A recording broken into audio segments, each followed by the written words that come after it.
ఆ శ్రీకృష్ణుడు నా కోసం ఏమి కప్పం పంపించాడు తేల్చి చెప్పు అని గద్దించాడు. సాత్యకి లేచి నిలబడి నిర్భయంగా శ్రీకృష్ణ సందేశాన్ని ఇలా వినిపించాడు. హంస మహారాజా, శంఖ చక్ర గదా శార్గ ధనుర్ధారి అయిన శ్రీకృష్ణుడు తన వాడి బాణాలతో నీ శిరస్సు నరికి దానినే నీకు పన్నుగా చెల్లిస్తానని చెప్పమన్నాడు. సంగ్రహంగా చెప్పాలంటే, ఓ నరాధమ, ఓ మందబుద్ధి, ఓ రాజాధమ, నీ అవినయనానికి మిడిసిపాటుగా ఆయన మండిపడుతున్నాడు. దేవదేవుడైనటువంటి ఆ జగన్నాథుణ్ణే కప్పం అడిగినటువంటి నీ నాలుక కోసేసి ఇక్కడితో ఈ కథ పూర్తి చేస్తానని మా యాదవులు అంటున్నారు. శంకరుడి వరం ఉన్నంత మాత్రాన సాక్షాత్తుగా శ్రీహరితో బ్రతుకు మీద ఆశ ఉన్నవాడు ఎవడైనా అలా మాట్లాడతాడా? శ్రీకృష్ణుడు ఒంటరివాడు అనుకోకు. ఆయన వెంట బలరాముడు, సాత్వికీనైన నేను, కృతవర్మ మొదలైన వాళ్ళం 10 మందిమి మహావీరులం ఎప్పుడూ అండగా నిలబడి ఉంటాం. మేమే కాదు, ఆయన సొంత కొడుకులు ప్రద్యుమ్న సాంబులు అన్ని విధాల ఆయనతో సమానమై ఉంటారు, యుద్ధానికి ముందుంటారు. మీ సోదరులు ఇద్దరిని సంహరించడానికి ఆ సోదరులు ఇద్దరే చాలు. పూర్వం బాణాసుర నిగ్రహ ఘట్టంలో శంకరుడే మా కృష్ణుడితో యుద్ధానికి వచ్చి మళ్ళీ పక్కకు తప్పుకున్నాడు. ఆయన వరాన్ని చూసుకోవా? మీరు శ్రీకృష్ణుడి మీదకి దూకేది కదా మీరు. మా శ్రీకృష్ణుడు యుద్ధానికి స్థానం ఎక్కడ అని అడుగుతున్నాడు. పుష్కర సరోవరం తీరంలోన, మధురలోన, ప్రయాగలోన అని అడుగుతున్నాడు. మా శ్రీకృష్ణుడు జగత్ప్రభువై జగత్ పరిపాలన చేస్తూ ఉండగా ఆయన అనుమతి లేకుండా రాజసూయాగం చేస్తానని అన్నవాడు ఎవడూ సుఖంగా ఉండగలడు మూడా అని చెప్తున్నాడు. కృష్ణుడి దూతగా వచ్చిన సాత్యకి చేసిన ప్రసంగానికి హంస డింబికులు ఇద్దరూ కూడా బగ్గున మండిపోతూ రోషంతో చేతులు నలుపుకుంటూ చుట్టూతా ఉన్న రాజుల్ని ఉగ్రంగా చూస్తూ ఇలా అన్నారు.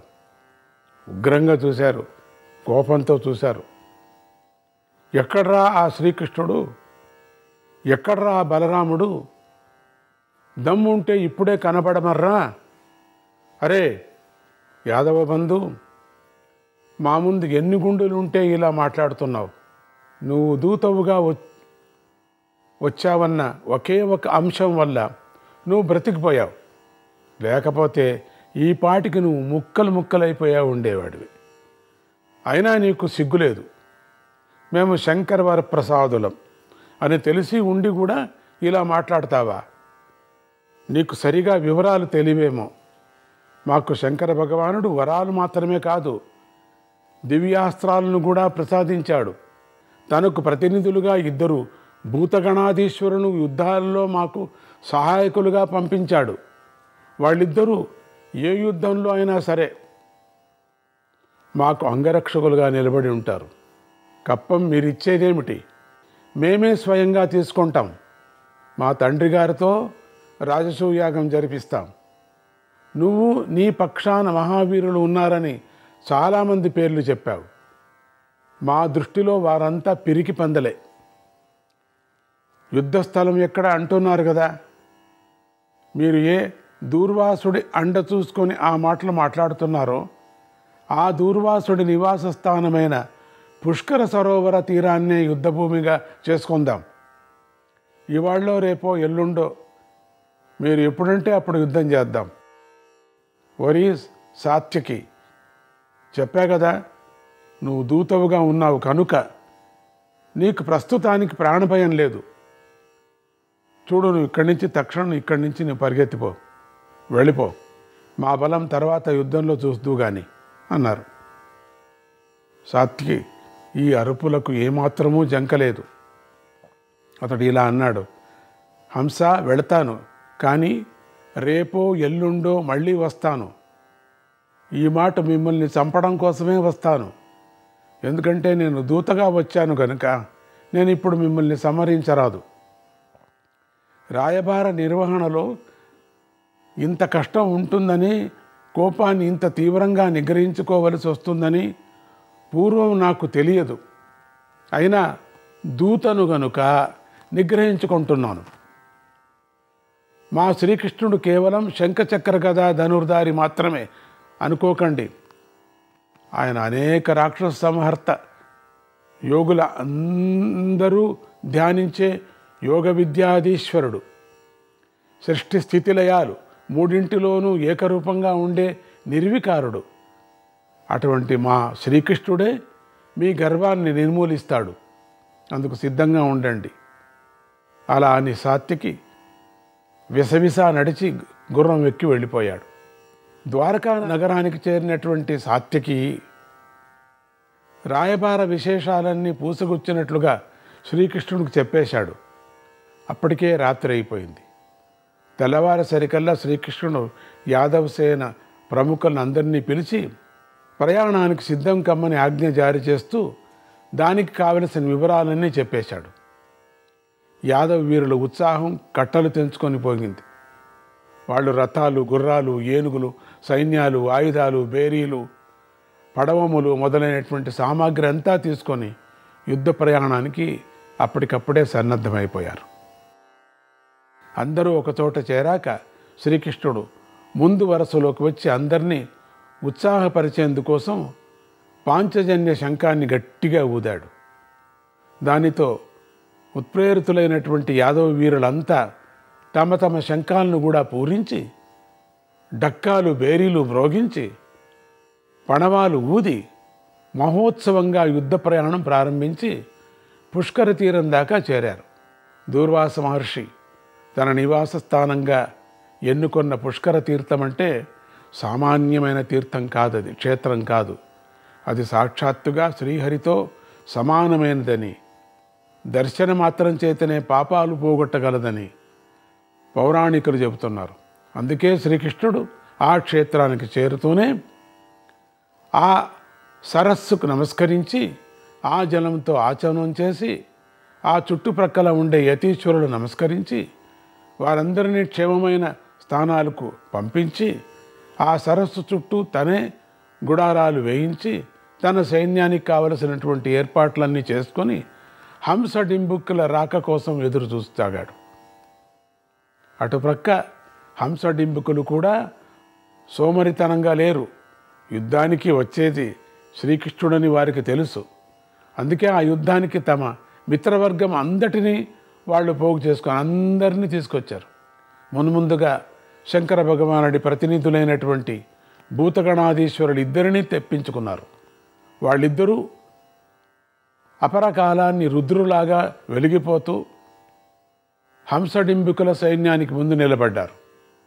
హంసడింబికులు తమ సొంత సైన్యాన్ని 10 అక్షోహిణుల పరిమాణంతో సిద్ధం చేసుకున్నారు. ఇదిగాక తమకు ఉన్న రాక్షస మిత్రులను ప్రత్యేకంగా ఆహ్వానించారు. వారిలో విచక్రుడు అనేవాడు ప్రధానుడు. అతడి ఆకారమే కొండంత ఉంది. ఇతడు పూర్వం దేవేంద్రుడితో యుద్ధం చేసి గెలిచినవాడు. శ్రీ మహావిష్ణువుతో కూడా స్వయంగా యుద్ధం చేసినవాడు.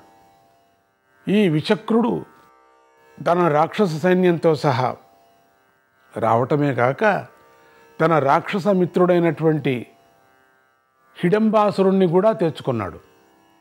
ఈ హిడంబుడు నరభక్షకుడు. ఇతడి వెంట 88,000 రాక్షస సైన్యం వచ్చింది. హంసడింబుకులు తమ తోటి రాజులను కూడా చాలామందిని పిలిచారు. వాళ్ళలో కొంతమంది వచ్చారు. కానీ జరాసంధుడు మాత్రం రాలేదు. 2 పక్షాల వారు యుద్ధం చేసుకుంటుంటే అందులో దూరి ఒకరికి అండగా నిలబడటం తన పరువుకు తక్కువ అని, పైగా అది ధర్మం కాదని జరాసంధుడు భావించాడు. యుద్ధానికి వచ్చిన రాజులు మాత్రం ఉత్సాహంగా ఉన్నారు. అందరూ శ్రీకృష్ణుడితో ముందు నేనే యుద్ధం చేస్తానంటే ఎవరికి వారే ముందుకు తోసుకొస్తున్నారు. ఇలా వారందరూ కలిసి పుష్కర తీర్థం దగ్గరకు చేరేసరికి అప్పటికే శ్రీకృష్ణుడు అక్కడ డేరాలు వేసుకొని తన సైన్యాన్ని వ్యూహంగా సిద్ధపరచుకొని యుద్ధానికి సన్నద్ధంగా ఉండటం వారందరికీ కూడా కనిపించింది. 2 పక్షాల వారికి వీరావేశం ఒక్కసారిగా పొంగింది. హంసడింబిక పక్షంలో నుంచి మున్ముందుగా రాక్షస సైన్యాలు యాదవుల మీదకి విరుచుకుపడ్డారు. యాదవులు రెచ్చిపోయి నిర్భయంగా యుద్ధం చేశారు. ఆ యుద్ధం ఎంత భయంకరంగా సాగిందంటే, ప్రొద్దున పూట ప్రారంభమైన యుద్ధం మిట్ట మధ్యాహ్నం వచ్చేసరికి 87,000 ఏనుగులు, 30 కోట్ల గుర్రాలు, 1,00,000 రథాలు, 30 కోట్ల కాలుబంట్లు నేల కూలిపోయారు. ఎక్కడ పడితే అక్కడ శవాలు రాసులు రాసులుగా పడి ఉన్నాయి. అది చూసేసరికి రాక్షస సైన్యంలోని రాక్షసులకు ఆకలి పెరిగిపోయి అక్కడికక్కడే ఆ శవాలను పీక్కు తినటం మొదలుపెట్టారు. వీళ్ళంతా రాక్షస సైన్యం. యుద్ధవర్ణ విస్తారంగా చేయటం ఎందుకులే, సంగ్రహంగా చెప్పాలంటే పూర్వం దేవాసుర సంగ్రామం ఎంత ఘోరంగా జరిగిందో ఇప్పుడు ఈ పుష్కర తీర్థ యుద్ధం అంత ఘోరంగా కొనసాగింది. అంటే మిగిలిన వాళ్ళందరూ వచ్చేశారు, రాక్షసులు రాజులంతా. శ్రీకృష్ణుడికి ఇదే కదా, దుష్టుల్ని సంహారం చేయటమే కదా ఆయన పని. ఇలా సైనిక వర్గాల సంఘ యుద్ధం ఒక ప్రక్క సాగుతూ ఉండగా ప్రధాన వీరుల ద్వంద్వ యుద్ధాలు మరో ప్రక్క సాగాయి. ఇప్పుడు విచక్రాసురుడు కూడా దీంట్లో యుద్ధం చేస్తున్నాడు. అందులో శ్రీకృష్ణుడు ముందుగా రాక్షస సంహారం చేయదలుచుకున్నాడు. దాంట్లో ఉండినటువంటి రాక్షసులందరినీ మొదట పంపించాలి యమలోకానికి. అందువల్ల విచక్రాసురుడితో తానే ద్వంద్వ యుద్ధానికి దిగాడు. ఆయన సూచన మేరకు బలరాముడు హంసుడితోనూ, సాత్యకి డింబకుడితోనూ, వసుదేవ ఉగ్రసేనులు హిడంబాసురుడితోనూ యుద్ధానికి దిగారు. శ్రీకృష్ణ విచక్రుల యుద్ధంలో ఒక దశలో విచక్రుడు శ్రీకృష్ణుడి గుండెల్లోనే ఒక బాణాన్ని నాటగలిగాడు. కానీ దానికి శ్రీకృష్ణుడు హూంకరించి తన బాణాలతో విచక్రుడి గుర్రాలను, సారథిని, రథం మీద ధ్వజాన్ని కూడా కూల్చి సగర్వంగా పాంచజన్యం పూరించాడు స్వామి. దాంతో విచక్రాసురుడు రథం మీద నుంచి క్రిందికి దూకి పెద్ద గద తీసుకొని శ్రీకృష్ణుడి పాల భాగం మీదికి విసిరి, అది చాలక దాని వెనకాలే ఒక బండరాతిని కూడా విసిరాడు. శ్రీకృష్ణుడు ఆ గదను లెక్క చేయలేదు. తన మీద పడే బండరాతిని ఒడుపుగా పట్టుకొని దానితోనే మళ్ళీ విచక్రుడిని కొట్టాడు. ఆ దెబ్బకు విచక్రుడు నేల మీద పడి శృహ కోల్పోయి ఎగశ్వాస మొదలుపెట్టాడు. కానీ అంతలోనే తేరుకొని ఊపుగా లేచి నిలబడి, శ్రీకృష్ణ, పూర్వం దేవాసుర సంగ్రామంలో నా పరాక్రమం చూసి కూడా మళ్ళీ నా మీదికి యుద్ధానికి దిగుతున్నావా? ఇవి అవే చేతులు, నీ గర్వాన్ని ఇప్పుడే దించేస్తాను చూడు అని అరుస్తూ శ్రీకృష్ణుడి మీదికి రకరకాల ఆయుధాలు వేసినాడు. శ్రీకృష్ణుడు అతడితో కొద్దిసేపు యుద్ధక్రీడ చేసి సమయం చూసుకొని అతడి మీద ఆగ్నేయాస్త్రాన్ని ప్రయోగించాడు. అందరూ చూస్తుండగానే ఆ ఆగ్నేయాస్త్ర జ్వాలలకు విచక్రాసురుడు నిలువునా కాలి బూడిదైపోయాడు.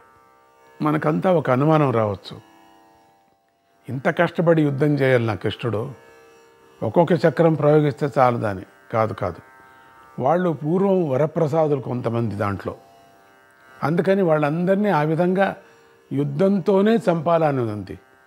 రెండవది, అట్లా కొద్దిగా మందిని చంపటం కారణం ఏంటంటే మిగిలిన వాళ్ళంతా వస్తూ ఉంటారు బయటికి, లేకపోతే రారు కదా, అట్లే ఉండిపోతారు. వీళ్ళంతా ఉండిపోయిన వాళ్ళు అప్పుడు దేవాసుర సంగ్రామంలో మిగిలిపోయినటువంటి వాళ్ళు.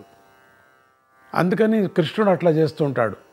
అది చూసి బూడిదైపోయాడు. అతడి అనుచరులంతా మళ్ళీ కంటికి కనిపించుకోకుండా పారిపోయారు. దాన్ని చూసి భయపడ్డారు. శ్రీకృష్ణ విచక్రుల యుద్ధం జరుగుతూ ఉండగానే యువరాజైన హంసుడు బలరాముడితో ధనుర్యుద్ధానికి దిగాడు. పోటాపోటీగా జరిగిన ఆ యుద్ధంలో హంసుడు బలరాముడి రథధ్వజాన్ని విరిచేసి సారథిని, గుర్రాలను కూడా చంపేశాడు. దాంతో ఆవేశం పెరిగిపోయినటువంటి బలరాముడు ఒక గద తీసుకొని హంసుడి రథం మీదకు దూకి ఆ గుర్రాలను, సారథిని, రథాలను కూడా ముక్కలు చేశాడు. దాంతో హంసుడు రథం మీద నుంచి దూకేసి మరో గద పట్టుకొని బలరాముడితో గదా యుద్ధానికి దిగాడు. ఆ గదా యుద్ధం చాలాసేపు కొనసాగింది. ఆకాశం నుంచి యుద్ధాన్ని చూస్తున్నటువంటి దేవతలు గదా యుద్ధంలో బలరాముణ్ణి ఆపడమే ఆశ్చర్యమని, ఈ యుద్ధం నభూతో నభవిష్యతి లాగా ఉంది. నభూతో నభవిష్యతి, ఈ భవిష్యంలో ఇంకెక్కడా లేదేమో ఇటువంటి యుద్ధం, ఎప్పుడు జరగలేదేమో ఇంకా, అటువంటి నభవిష్యతి అనే విధంగా ఆ సాగుతూనే ఉంది. అట్లా ప్రశంసించారందరూ కూడా, పొగుడుతూ ఉన్నారు. ఈ యుద్ధానికి సమాంతరంగానే హంస సోదరుడైనటువంటి డింబకుడు సాత్యకితో తలబడ్డాడు. ఈ యుద్ధం ధనుర్యుద్ధంగా ప్రారంభమైపోయింది. ధనుర్యుద్ధంతో అర్జునుడు, సాత్యకి, శ్రీకృష్ణుడు ఈ ముగ్గురే ఉత్తమ స్థాయి వారని ఆ రోజుల్లో వాళ్లకు ఒక కీర్తి ఉండేది. దానికి తగ్గట్టుగానే సాత్యకి తన ప్రత్యర్థి అయినటువంటి డింబకుడి చేతిలో ధనస్సులను వరుసగా 110 సార్లు ఒకదాని తర్వాత ఒకటిగా తుంచిపారేశాడు. ఇలా 110 సార్లు ధనస్సులు మార్చుకున్న డింబకుడు ఈ మాట ఖడ్గయుద్ధంలోకి దిగాడు. ఆశ్చర్యం ఏమిటంటే సాత్యకి ఖడ్గయుద్ధంలో కూడా అద్భుతమైన నేర్పును ప్రదర్శించాడు. ఆ రోజుల్లో దుశ్శాసనుడి కొడుకైనటువంటి మహాభాగుడు, సోమదత్తుడి పుత్రుడైన భూరిశ్రవసుడు, అర్జునుడి తనడు అయినటువంటి అభిమన్యుడు, పంచపాండవుల్లో ఒకడైనటువంటి నకులుడు ఖడ్గయుద్ధంలో మహానిపుణులు అనేటువంటి కీర్తి ఉండేది కదా. ఈనాడు యుద్ధంలో సాత్వికి, డింబకులు కూడా అటువంటి నేర్పునే ప్రదర్శిస్తున్నారని యుద్ధ పరిశీలకులు మెచ్చుకుంటున్నారు. ఖడ్గ యుద్ధ విధానాల్లో 32 ప్రత్యేక విన్యాసాలు ఉన్నాయని, సాత్యకి, డింబకులు ఇద్దరూ ఆ ఖడ్గ విన్యాసాలన్నిటినీ ఉపయోగిస్తూ ఖడ్గ యుద్ధం జరుపుతున్నారని ఆ పరిశీలకులు మెచ్చుకుంటున్నారు. పైన దేవతలంతా. ఇలా ఈ యుద్ధాలు సాగుతూ ఉండగా మరో ప్రక్క వృద్ధవీరులైనటువంటి వసుదేవుడు, ఇంకా వృద్ధుడైనటువంటి ఉగ్రసేనుడు, వీళ్ళిద్దరూ కలిసి నరభక్షకుడైన హిడింబాసురుణ్ణి తమ బాణాలతో నిలువరించారు. బాణప్రయోగానికి చాలా పెద్ద నేర్పరి వీళ్ళు, ముసలాళ్ళు అయినప్పటికీ కూడా అంతగా వేస్తున్నారట బాణాన్ని. హిడంబాసురుడి ఆకారమే భయంకరంగా ఉంది.